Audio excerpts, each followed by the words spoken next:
இயக்குனர் மோகன்ஜி அவர்களை பேச அழைக்கிறேன்.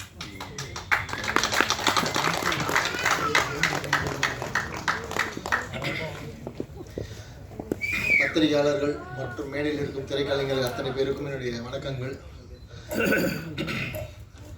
அரணம் சுத்தமான தமிழ் பெயர், நிறைய அர்த்தம் இருக்குது அதுக்கு. தமிழில் பாதுகாப்பு, மதில், அந்த மாதிரி நிறைய அர்த்தங்கள் இருக்குது. நல்ல தமிழ் பேர் வச்சதுக்கு முதல்ல நன்றி பிரியன் சார். இப்போ அது குறைஞ்சிட்டே வருது தமிழ் சினிமாவில். எல்லோரும் இங்கிலீஷில் பேர் வைக்க ஆரம்பிச்சிட்டாங்க ஸ்டைலாக. நிறைய இந்த மாதிரி சொல்கிறப்பவே பவர்ஃபுல்லாக இருக்க தமிழ் பேர்கள் இருக்குது, தேடி வைங்க இயக்குநர்கள்கிட்ட. நான் ஒரு கோரிக்கையாக வச்சுக்கிறேன் இந்த நேரத்தில். நான் இந்த படத்தோட இந்த ஃபங்க்ஷனுக்கு வந்ததுக்கு காரணம் பிரியன் சார் தான். அது இல்லாமல் என்னோட 2 அசோசியேட்ஸ் இருக்காங்க. என்னோடய பிஆர்ஓ புவன் ஃபோன் பண்ணி, அண்ணா நீ வந்தே ஆகணும், பிரியன் சார் உனக்காக வெயிட் பண்ணுறாரு அப்படின்னு இவரே சொல்லிட்டாரு. புவன் சொன்னால் எதுவும் மறுக்கிறது இல்லை. ஸோ புவனுக்காகவும் பிரியன் சாருக்காகவும் and Murugan sir MRT music, எனக்கு திரௌபதியும் மகாசுரனும் அவர் தான் பண்ணி கரெக்டாக போய் சேர்த்தார் மக்கள்கிட்ட. அதனால் நீங்களும் கவலைப்பட வேணாம், அவர் போய் சேர்த்துருவார் அந்த ஆடியோவை கரெக்டாக. எங்கே ப்ரமோஷன் பண்ணணுமோ அவங்க ப்ரமோஷன் பண்ணி அந்த பாடலை கொண்டு போய் சேர்த்துருவார். எங்களை மாதிரி மீடியம் பட்ஜெட் மூவிஸ்க்கு வந்து எம்ஆர்டி மியூசிக் வந்து ஒரு பெரிய வரம். நல்ல ப்ரைஸும் கொடுப்பாங்க, நல்லா சப்போர்ட் பண்ணுவாங்க. ஃபோன் பண்ணால் எடுப்பாங்க, பதில் சொல்லுவாங்க. தொடர்ந்து வாட்ஸ்அப் குரூப்பில் நம்ம டச்லேயே இருக்கலாம் அந்த ப்ரமோஷன் சம்மந்தமாக. மற்ற ஆடியோ கம்பெனிகளில் அது கஷ்டம். இந்த மாதிரி பட்ஜெட் படங்களுக்கு எடுக்க மாட்டாங்க ஃபோன். ரெண்டாவது, ஒரு படம் எடுக்கிறது எவ்வளோ கஷ்டம் அப்படின்னு எல்லோரும் சொல்லியிருந்தாங்க. உண்மையிலே கஷ்டமான விஷயம்தான். சந்தோஷம் ஒரு க்ரௌட் ஃபண்டிங் படம், தமிழ் சினிமாவோட 2வது க்ரௌட் ஃபண்டிங் படம் ஆடியோ லான்ச் வரைக்கும் வந்திருக்கு. நிறைய பேர் ட்ரை பண்ணுறாங்க. ஸோ ஃபஸ்ட்டு என் படம் வந்ததில் எனக்கு ரொம்ப பெருமை. இது 2வது படம் ஆடியோ லான்ச் வரைக்கும் வந்துடுச்சு. வர வெள்ளிக்கிழமையும் சார் ஒரு ரெக்வஸ்ட், இது அது இந்த சமயத்தில் கன்னியாகுமரி, திருநெல்வேலி, தென்காசி, தூத்துக்குடி, அந்த பக்கம் நாகர்கோவில் பக்கம்லாம் மழை அதிகமாக இருக்குது. ரொம்ப முக்கியமான ஏரியா மதுரையும் திருநெல்வேலி. ஸோ திருச்சி பக்கமும் கொஞ்சம் மழை இருக்குதுன்னு கேள்விப்பட்டேன். ஸோ 3 ஏரியா முக்கியமான ஏரியா மழை இருக்குது. ஸோ அதை பார்த்துட்டு இந்த வெள்ளிக்கிழமை ரிலீஸ் வந்து முடிவெடுங்க. முடியலன்னா கொஞ்சம் ஒரு வாரம் தள்ளி வாங்க. ஏன்னா நீங்கள் இத்தனை பேரோட உழைப்பு இருக்குது, இத்தனை தமிழ் ஆர்வலர்களோட உழைப்பு இந்த படத்துக்குள்ளே இருக்குது. இது மக்கள்கிட்ட போய் சேரணும். இது ஒரு நல்ல டைம் கூட எடுத்துக்கலாம் நீங்கள் இந்த வாரம் அப்படி மிஸ் பண்ணிங்கன்னா. ஏன்னா முழுக்க தமிழ் ஆர்வலர்கள் எல்லாம் இணைஞ்சிருக்கீங்க. இங்கே வந்து உட்காந்தப்போ தான் அது வந்து இன்னும் டீட்டெயிலாக தெரியுது. நான் பிரியன் சார் எனக்கு சொன்னது ஒரு 10 பேர் சேர்ந்து படம் எடுத்துருக்கோம் அப்படின்னு தான் சொன்னார். ஸோ 10மே பாடலாசிரியர்கள், அதுவும் அவர்கிட்ட வந்து பயிற்சி பெற்றவர்கள். அவங்க ஒரு பாடலாசிரியரை கதாநாயகனாக இயக்குநராக உருவாக்கணுன்ற எண்ணத்தால் அவங்களோட சேமிப்பை கொடுத்து பண்ண படம். ஸோ தமிழ்நாட்டில் இருக்கிற அத்தனை தமிழ் ஆர்வலர்களும் இந்த ஒரு விஷயத்துக்காக இந்த படத்தை போய் நீங்கள் தேட்டரில் பார்க்கணுன்னு ஒரு கோரிக்கை அங்கே வச்சுக்கிறேன். அவங்கள போய் சேர்க்க வேண்டியது உங்களோட வேலை தான். ஸோ தமிழ் மீது ஆர்வம் கொண்ட பலர் இருக்காங்க. ஸோ இவங்கெல்லாம் சேர்ந்து எடுத்த படம்னு சொல்லுங்கள், கண்டிப்பாக டிக்கெட் கொடுத்து உங்களுக்காக ஒரு தடவை போய் பார்ப்பாங்க. அதை தாண்டி நான் இந்த படத்தோட ஃபஸ்ட்டு வெர்ஷன் பார்த்துட்டேன். இப்போது ரீசெண்டாக இந்த வெர்ஷன் நான் பார்க்கல. பிரியன் சார் வந்து என்னை கூப்பிட்டு மார்னிங் இந்த படம் பார்த்தே ஆகணும் அப்படி சொல்லி நான் வந்து போய் பார்த்தேன். ரொம்ப நல்லா ஒரு ஃபஸ்ட் டைம் டைரக்ஷன் பண்ணுற மாதிரி அப்படிலாம் இல்லை. ஏன்னா பிரியன் சாருக்கு சினிமா புதுசு இல்லை, அவருக்கு எல்லாமே தெரியும். இருந்தாலும் ஒரு இயக்குனராக கதாநாயகனாக இருக்கிறப்ப அது ரொம்ப சிரமமான விஷயம். நம்ம மானிட்டர் பார்க்க முடியாது, நடிச்சுட்டு தான் போய் மானிட்டர் செக் பண்ணணும், டபுள் வேலை அது. அப்படி இருந்தும் ஒரு தரமான கதையை தேர்ந்தெடுத்திருக்காரு. பர்ஃபார்மன்ஸில், அவங்களோட லொக்கேஷனில், பட்ஜெட்டில் எங்கேயோ சின்ன சின்ன தவறுகள் இருக்கலாம். ஆனால் நல்ல கதை, நல்ல திரைக்கதையை தேர்ந்தெடுத்திருக்காரு. அதில் கண்டிப்பாக அந்த படம் ஜெயிக்கும், நிற்கும். ரொம்ப நல்ல சஸ்பென்ஸ் த்ரில்லர். இந்த படத்தில் வந்து இவர் கேரக்டர் நல்லவரா கெட்டவரா, அந்த வீட்டை சுற்றி நடக்கிற அமானுஷ்யங்கள் உண்மையில் அமானுஷ்யமா அமானுஷ்யம் இல்லையா, இந்த மாதிரி நெகட்டிவ் பாசிட்டிவ்னு மாறி மாறி அந்த டைமென்ஷனில் தான் போகும் ஸ்க்ரீன் பிளே. அது தமிழ் தெரிந்த புலவர்களுக்கே உண்டான திறமை போல் அவ்வளோ அருமையாக எழுதியிருக்காரு அந்த விஷயங்கள்லாம். ஸோ இந்த படத்தில் வந்து ஒரு நெகட்டிவாக பாசிட்டிவாக அப்படின்னு ஸ்க்ரீனில் பார்த்து தெரிஞ்சுக்கோங்க. அது ஃபஸ்ட் ஹாஃபில் ஒரு மாதிரி இருப்பார், செகண்ட் ஹாஃபில் ஒரு மாதிரி இருப்பார். ஸோ இந்த நெகட்டிவ் பாசிட்டிவ்னு பேசுகிறப்ப இப்போது இந்த மேடையை பயன்படுத்தி இந்த இப்போ போன வாரம் வெளியே இருக்க இந்த கூசு முனுசாமி வீரப்பன் என்ற வெப்சீரிஸை வந்து நான் இந்த டைமில் பாராட்டுறேன். ஜி ஸ்டுடியோவுக்கு ரொம்ப நன்றி, அந்த டைரக்டர் ஷரத்துக்கும் ரொம்ப நன்றி. ஒரு தரமான படைப்பை வந்து வெளியிட்டிருக்காங்க. ஸோ இவ்வளோ நாளாக கம்ப்ளீட்டாக நெகட்டிவாகவே தெரிஞ்ச வீரப்பன் அப்படின்ற ஒரு மனுஷன் இன்றைக்கி மக்கள் மத்தியில் ஓரளவுக்கு பாசிட்டிவாக போய் சேர்ந்துருக்காரு. ஆல்ரெடி வட தமிழ்நாட்டில் ஒரு ஹீரோ தான். ஆனால் இன்றைக்கி மொத்த தமிழ்நாடு முழுக்க, உலகம் முழுக்க வீரப்பனார் வந்து ஒரு ஹீரோ மாதிரி ப்ரொஜெக்ஷன் ஆகிட்டுருக்கு. நிறைய மாற்று கருத்துக்கள் அந்த வெப்சீரிஸில் இருந்தாலும் அவர் என்ன காரணத்துக்காக அந்த வீரப்பன் அப்படின்ற அந்த அவதாரம் எடுத்தார், எந்த வயசுலேருந்து அவர் அந்த காட்டுக்குள்ளே போய் அங்கே இருக்க மக்களுக்காக சண்டை போடலாம் அப்படின்னு முடிவெடுத்தார் அப்படின்னு ரொம்ப அருமையான கண்டென்ட் அமைஞ்சிருக்கு. ஒரு சினிமா நினச்சா எவ்வளோ பெரிய நல்லவனையும் கெட்டவனை மாற்றும். உண்மையாக சொல்கிறேன், ரியல் லைஃப் இன்சிடென்ட். எவ்வளோ பெரிய நல்லவனையும் கெட்டவனாக காட்டும், எவ்வளோ பெரிய கெட்டவனையும் ஹீரோவாக மாற்றும். அது வந்து சினிமாவுக்கு அந்த பவர் இருக்குது, எழுத்துக்கு அந்த பவர் இருக்குது. ஸோ வீரப்பன் அவர்களுடைய இன்றைக்கி வரலாறு மக்கள் மத்தியில் ஒரு ஹீரோவாக மாறிட்டு இருக்காரு. இருந்தும் அந்த டாக்குமெண்ட்ரி வந்து அவர் கிரிமினல், தீவிரவாதி, வில்லன், கொலைகாரன் அப்படின்னு தான் முடியுது. அதுதான் உண்மையும் கூட. பட் என்ன ரீசனுக்காக அவர் அதெல்லாம் பண்ணார், அவருக்கு எந்த கோபம் என்ன இந்த சமூகத்தின் மேலே அப்படின்றது வந்து இன்றைக்கி தான் மக்களுக்கு தெரிஞ்சிருக்கு, பல வருஷம் கழிச்சு.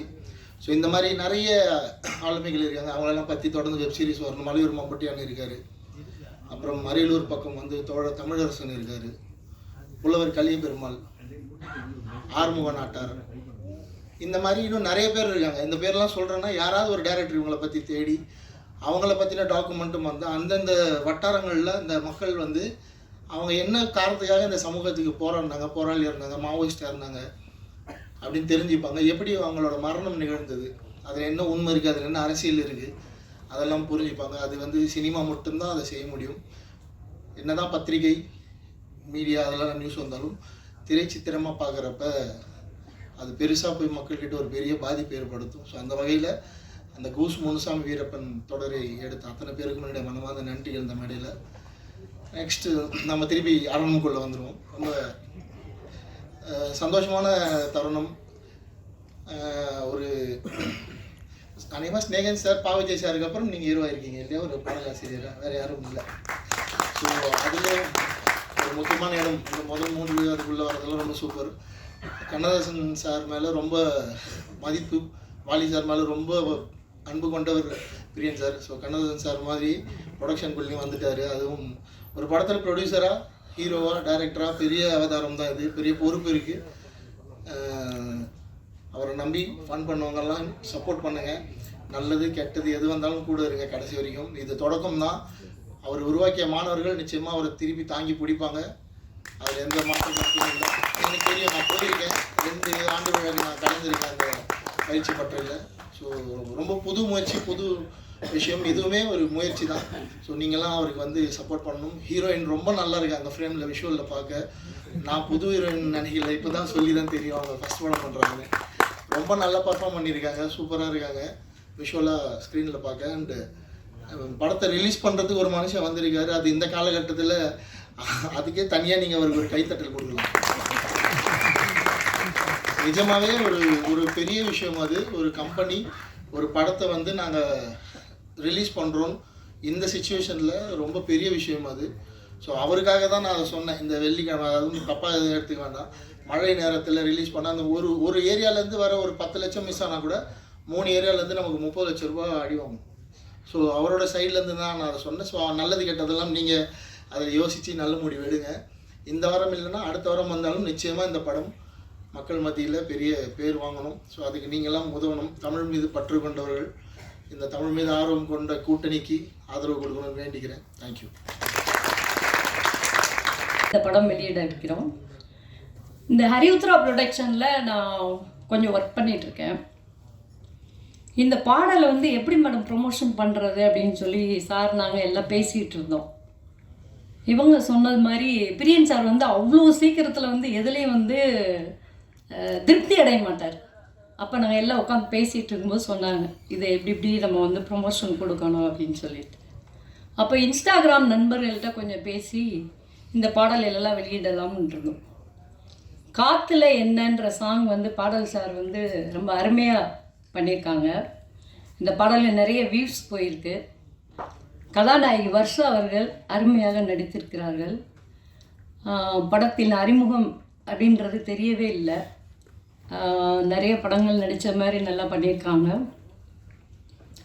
இந்த இசை வெளியீட்டு விழாவிற்கு சிறப்பு விருந்தினர்களாக நிறைய நம்ம ஹரிஉத்ரா சார் சொன்ன மாதிரி நிறைய பேர் நாங்கள் கூட்டம் வரலை, பரவாயில்ல. இந்த தமிழ் திரைக்கூடம் கவிஞர்கள் தான் சிறப்பு விருந்தினர்கள்னு பிரியன் சார் சொன்னார் பாருங்க, அங்கே நிற்கிறாருங்க அவர். இன்னொரு விஷயம் நான் சொல்ல விரும்புகிறேன். இது ஒரு சின்ன விஷயந்தான், தப்பாக நினைக்காதீங்க. இன்னைக்கு காலகட்டத்தில் இன்னைக்கு நடந்த விஷயம் இது என்ன அப்படின்னு பார்த்தீங்கன்னா, இந்த ரேஷனில் வந்து இப்போ சொல்கிறாங்க கொடுக்குறாங்களே மெக்ஜாம் புயல் நிவாரணம். அந்த நிவாரணம் வாங்குறதுக்கு ரேஷன் கடைக்கு காலையில் நான் போயிருந்தேன். ரேஷன் கடை பக்கம் போனதே கிடையாது. காலையில் நான் போயிருந்தேன். 6000 கொடுக்குறாங்க, அது என்ட்ரி போடணும்னு போயிருந்தேன். க்யூ நிற்கிது, ஒரு 100-200 பேர் நிற்கிறாங்க. அந்த க்யூவில் போய் நான் நின்னா எனக்கு எதுவுமே தெரியல. போய் ஒருத்தட்ட கேட்குறேன், இது என்னங்க ஃபார்ம் கொடுக்குறான். இன்னொரு அம்மாட்ட போய் கேட்டேன், என்னதுங்க எப்படின்றாங்க. யாருமே சொல்ல மாட்டேங்கிறாங்க. இப்படிப்பட்ட காலத்தில் ஒரு நிதி வாங்குறது கூட இது என்ன நடக்குது, இது எப்படி வாங்கணும் தான் ஹெல்ப்பு தான் கேட்டேன். அதை கூட சொல்ல மாட்டேங்கிறாங்க இந்த மக்கள். இப்படிப்பட்ட உலகத்தில் ஒரு 40-50 பேர் கவிஞர்களை உருவாக்கிட்டு வர்றாரு பிரியன் சார். இந்த மனப்பக்குவம் யாருன்னு வரும் யோசிச்சு பாருங்க. நம்ம பெற்ற தமிழ் மொழி, அந்த கலையை எல்லாரும் கற்றுக்கணும் அப்படின்ற ஒரு வெறியில் அவரோட ஆஃபீஸ்க்கு நான் போயிருந்தேன். அன்னைக்கு தான் நான் மலைச்சிட்டேன் அந்த மனுஷனை பார்த்து. ஒரு 50 பேருக்கு கிளாஸ் எடுத்துகிட்டு இருக்காரு. இப்போ வந்து எல்லா கவிஞர்களும் பேசினாங்க, பார்த்துருப்பீங்க. அவர் சொன்னார், என்னுடைய வயது 58 இருந்தாலும் நான் தமிழ் மொழி கற்றுட்டு இருக்கேன்னு சொன்னார் பாருங்க. அது எவ்வளோ பெரிய விஷயம். அந்த அளவுக்கு அவர் வந்து எல்லாத்தையும் உருவாக்கிட்டு இருக்காரு. ஒரு கவிஞனா, ஒரு கதை நாயகனா, டைரக்ஷன் அந்த இவ்வளோத்தையும் பார்த்துக்கிட்டு எல்லாருக்கும் எந்த வித ஒரு இடைஞ்சலும் வரக்கூடாது, இந்த விஷயத்தில் யாரையும் பாரபட்சம் பார்க்கக்கூடாது, யார் மனசும் புண்படக்கூடாதுன்றதில் கரெக்டாக கவனமாக இருக்கிறாங்க. அப்படிப்பட்ட ஒரு மனிதன் வந்து இன்னைக்கு நம்ம இந்த தமிழ் சினிமாவில் கதாநாயகனாக உருவாக்கியிருக்கார். இவர் வந்து எத்தனையோ ஹீரோக்களுக்கும் ஹீரோயினிக்கும் பாடல்களை, பிரபல பாடல்கள் பார்த்துருப்பீங்க. ஒரு 500 பாட்டுக்கு மேலே அவங்க எழுதியிருக்காங்க. அப்படிப்பட்டவருடைய படத்துக்கு இசை வெளியிட்டலாவை நீங்கள் பத்திரிகையாளர் எல்லாரும் இதை எடுத்துக்கொண்டே கொடுக்கணும். இந்த பாடல் வந்து மிக அருமையாக வந்திருக்கு. இந்த படம் நல்லா வரணும். எல்லாரும் நீங்கள் தான் சப்போர்ட் பண்ணணும். அப்படிப்பட்ட பிரியன் சார் நல்ல ஒரு கதாநாயகனாக வரணும்னு எல்லாரும் உங்கள் முன்னாடி ஆசீர்வாதத்தோடு கேட்டுக்கிறேன். நன்றி, வணக்கம்.